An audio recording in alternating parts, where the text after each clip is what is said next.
Before the world wakes up, a quiet road somewhere in Ireland is already alive, not with noise, not with movement, but with something older. A postman stops his van, steps out, and leaves a letter in a place that hasn't changed for decades. No one comes out. No one needs to. Far away, a fisherman studies the ocean like it's a clock, while in a small countryside kitchen, a kettle hums gently on the stove. Everything feels slow here, deliberate, unrushed. And maybe that's why so many people wonder, what is it really like living in Ireland? How do people live in one of the most mysterious places on Earth? This is not the Ireland of postcards. This is the one people actually live in, a country that moves differently.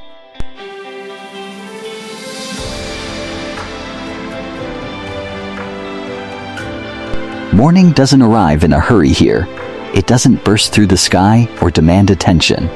Instead, it settles.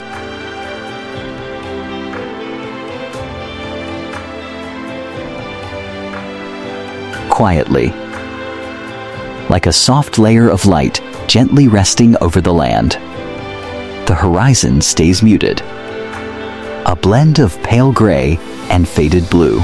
Clouds hang low, almost close enough to touch. And the air carries that familiar dampness that never quite leaves. This is how the day begins in Ireland, not with urgency, but with patience.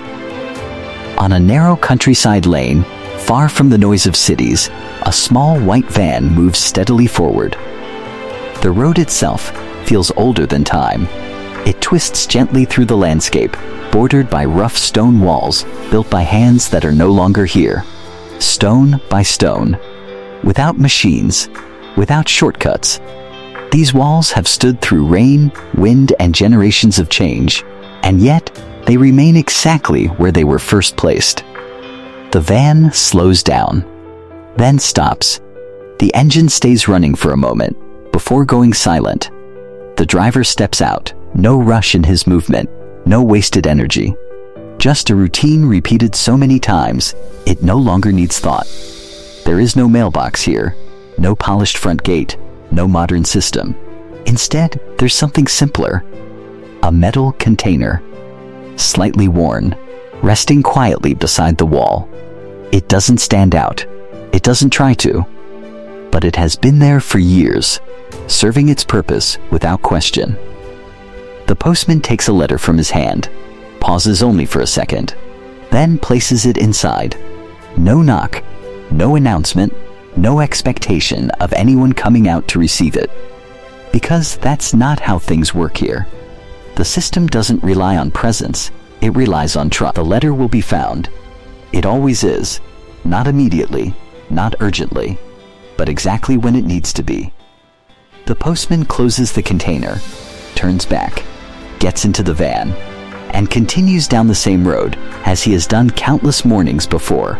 No one watches him leave, no curtains move, no doors open. And yet, everything feels understood. Because in Ireland, life doesn't revolve around constant interaction. It flows through quiet agreements.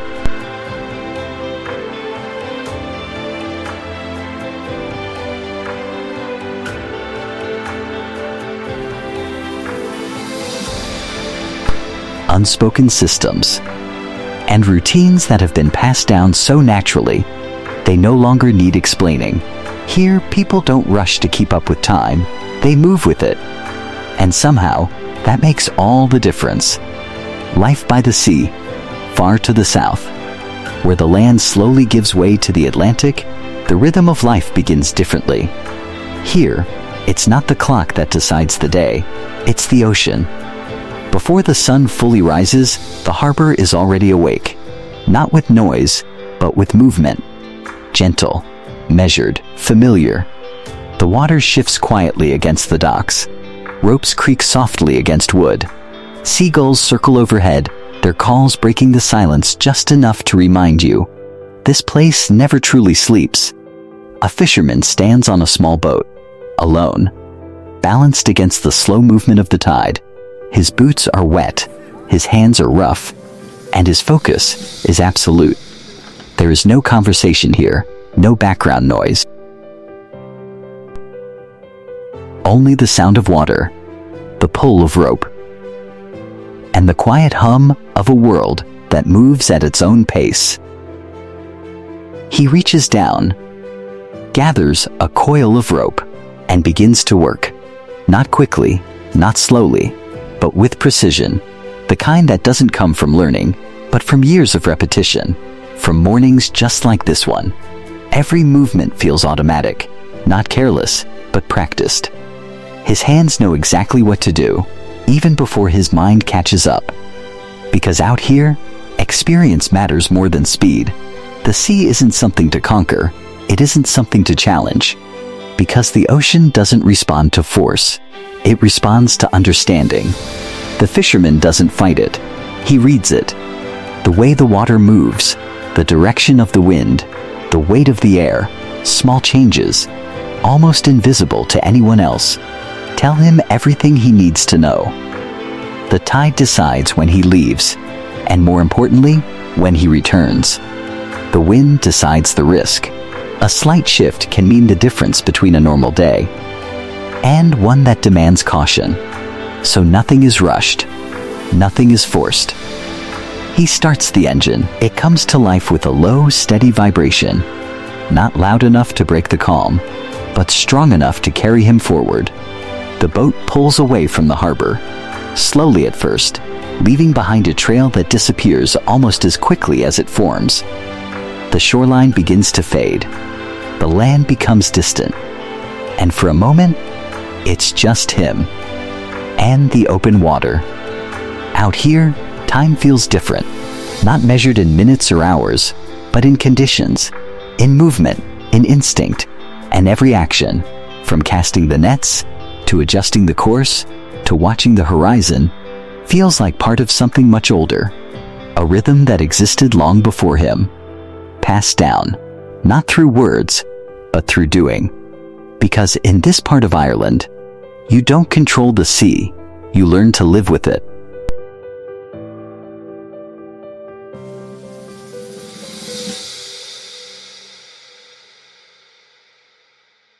The heart of the home.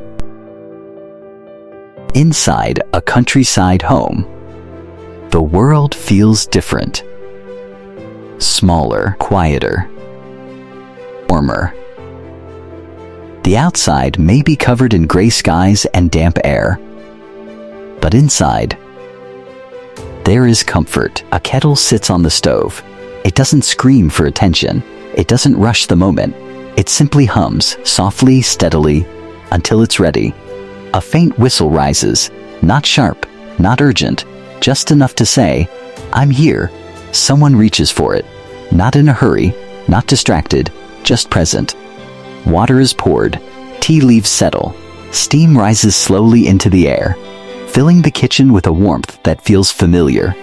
Even if you've never been here before, there is no silence. But there is no noise either, only the kind of sound that belongs to a lived-in space. A radio rests on a wooden shelf nearby, old but still working. Its voice is calm, steady, uninterrupted. Sometimes it speaks in English, sometimes in Irish, and no one stops to notice. No one translates, no one questions it. Because here, language is not something separate from life. It is part of it. It moves through conversations, through habits, through memory. A sentence may begin in one language and end in another. And to the people living here, that feels completely natural. There's no effort to preserve it, no conscious act of protection. It survives because it is used. Tea is poured into a cup, milk added, a spoon gently stirs.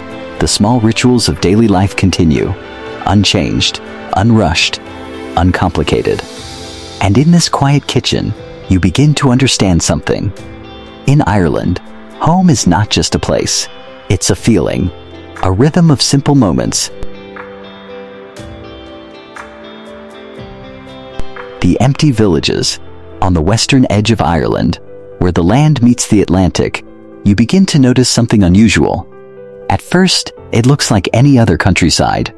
Open fields, stone walls, wind moving gently across the hills. But then you see them, houses, standing alone, no roofs, no smoke, no movement, just walls. Still upright, still shaped the way they were built, as if someone might return at any moment. Doorways remain intact, windows still frame the sky, paths leading up to them are still visible beneath the grass. But no one lives here, and no one has, for nearly 2 centuries. These are not ancient ruins. They are not forgotten civilizations. They are something far more recent, far more human. These were homes, places where families once gathered, where voices filled the rooms, where meals were shared, and plans were made for the future. Children ran through these spaces. Laughter echoed between these walls. Life existed here, fully, completely. And then it stopped, not gradually, not naturally, but suddenly. The people who lived here left, or were forced to leave. Some walked away, carrying what little they could. Others never made it beyond these hills. And what remained was this: empty homes, frozen in time. Ireland made a quiet decision. It did not rebuild over them. It did not erase them. It did not try to hide them. It simply left them, standing, as reminders, not just of what was lost, but of who was once here. And even now, as wind passes through broken doorways and rain falls where roofs once were, these places continue to exist, unchanged, unclaimed, unforgotten. A land that never stops breathing. In Ireland, rain is not an event. It is a presence. It doesn't arrive dramatically. It doesn't demand attention. It simply exists, falling softly across the land, day after day, season after season. Sometimes it's barely visible, just a fine mist in the air. Other times it settles into a steady rhythm, quietly covering everything in sight. But it rarely stops. The land has learned to live with it. Roofs don't resist it, they absorb it. Fields don't struggle against it, they depend on it. Stone walls, built generations ago, hold its weight, without shifting. And over time, this constant rain shapes everything: the color of the grass, the texture of the soil, the air itself. Nothing here feels dry, nothing feels rushed. Because the weather doesn't force life to move faster, it slows it down. People don't fight the rain, they don't complain about it, they adapt. A jacket is enough, a pause is enough, a small adjustment, and life continues. Because in Ireland, the environment is not something to control, it's something to live within. And in that acceptance, there is a kind of quiet balance. The language that refused to die. In certain parts of Ireland, far from the larger cities, something remarkable still exists. A language that refused to disappear. In small towns and coastal regions, children grow up speaking Irish, not as a school subject, not as something they are forced to learn, but as their first language. In classrooms, simple and familiar, a child stands beside a desk and begins to speak. The words are old, centuries old, but the voice is new, clear, natural, uncertain in the way children always are, but confident in something deeper. The teacher listens, does not interrupt, does not correct every detail. Because this is not about perfection, it's about continuity. The child doesn't think about history, doesn't think about preservation. There is no awareness of carrying something fragile. They simply speak. At home, the same language continues. Around the table, in daily conversations, in small, ordinary moments, sometimes mixed with English, sometimes not, and no one stops to separate them. Because here, language is not a subject. It is part of identity. It lives in habits, in tone, in memory.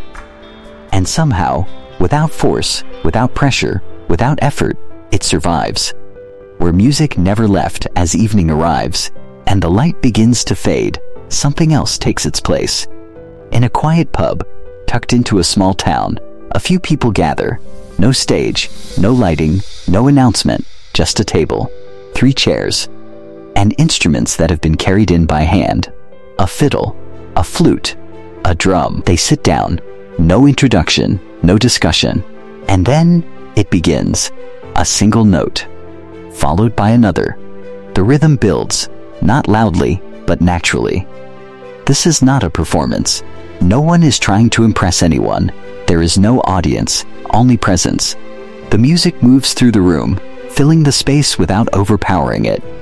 People continue their conversations. Some listen quietly, others simply exist within. Anyone can join, but only if they know the tune. Because these melodies are not new. They've been played for generations, passed from person to person, not through formal teaching, but through repetition, through memory.